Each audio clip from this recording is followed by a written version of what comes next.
before I start off, I just want to say I'm really nervous, so if you don't get me, that's not my fault. All right, so, I mean, I know working in the tech industry is hard, right? Like the long working hours, keeping up with the latest technology, all that weight that you gain from eating the free food, right? So, I mean, I did. So, hi, I'm Malvika Mathur, and I'm a senior software engineer here in the data platform team at Quantcast. And today I'm sort of going to talk to you about my journey of transitioning from a big company and corporation to a startup.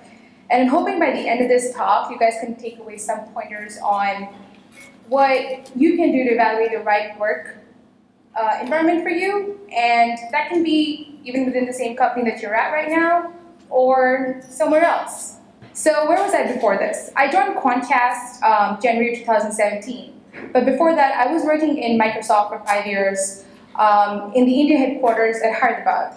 And I joined as a 21-year-old, right out of college. And I was like, damn it, that's it, I'm done. I've accomplished everything that I need to, right? I was so happy with myself. But the 21-year-old me was like really naive as well.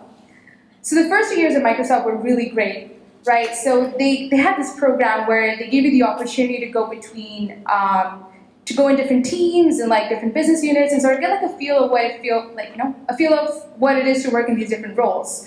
So I got the opportunity to work as a developer, I got the opportunity to work as a tester, I got the opportunity to work as a program manager.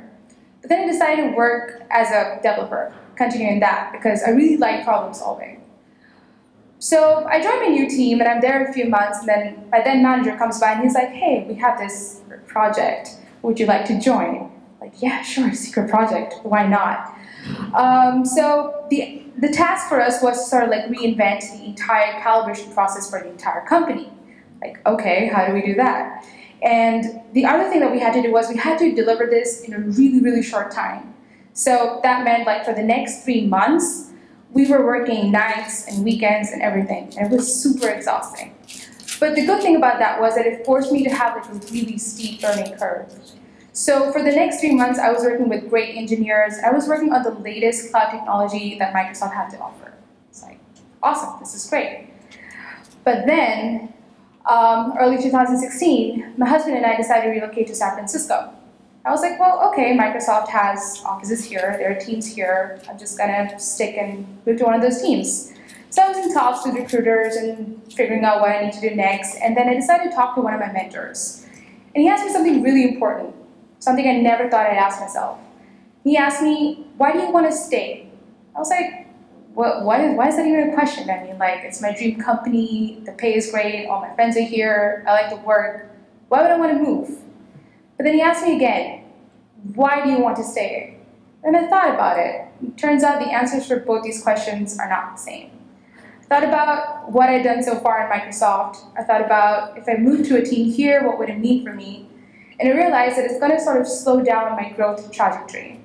And it's something that's really important to me.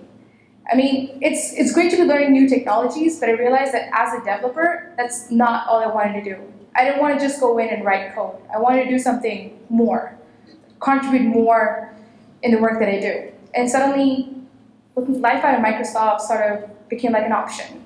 Since I was moving to the Bay Area, working at a startup was suddenly on my shortlist. So I started looking for jobs. And looking for jobs is hard. It is exhausting. And I realized that subconsciously that was one of the reasons I didn't want to move out. Like I was in a stable job, I was comfortable, I had my friends around. I didn't want to move because of that. But in the whole process of not looking for a new job, I ended up ignoring the whole process of what's right for me in my career at that point. So I started to evaluate that, and I started to sort of like give that a lot of focus when I was interviewing at all these companies, right? Like they're asking me questions, but I also made sure that I was asking these guys the right questions as well. Because I wasn't that girl anymore who joined a big company and was excited with any project. I wanted to sort of do more things, and I wanted to make sure that wherever I went, I got those things. So whenever I'd go and talk to these people, I'd try to check in on like, hey, what's your technology stack? Am I gonna learn something out of that, right? What are the sort of projects the team is working on right now? What are the sort of projects that they're gonna work on later? What's a big problem that the team's trying to solve for the company or the industry that they work in? And as I started asking these questions, I realized that I had started leaning towards working in a startup environment.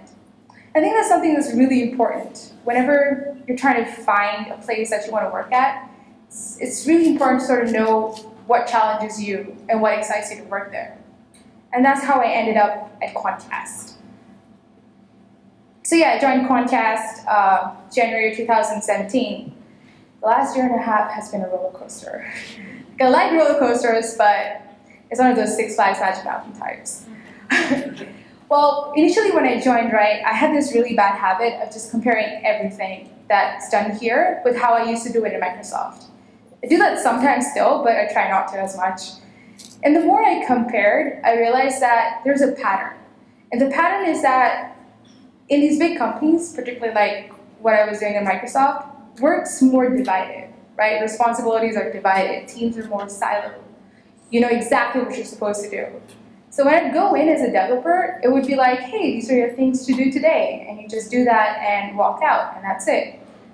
But here, I was involved in stuff from ground zero. Like I was there at the conceptualization of ideas, or while we're building a feature, or while we're doing a system, and then I'll see it through. And then in the end, I'll be responsible for taking care of it when it's there in production. And another thing was the technology stack.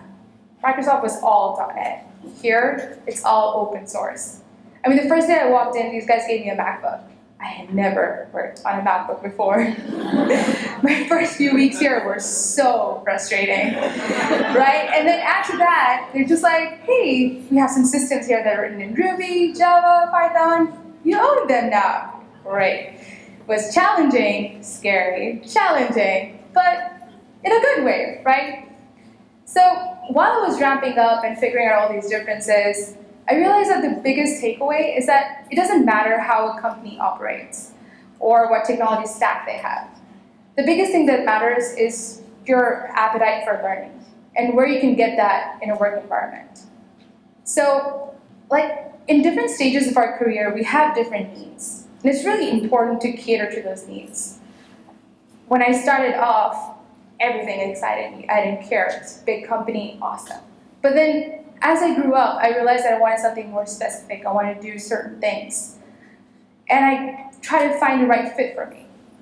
So I think one thing all of us should do when you go back today is try to figure out why you are where you are and what would help you make the right career move in the way that you want to go to.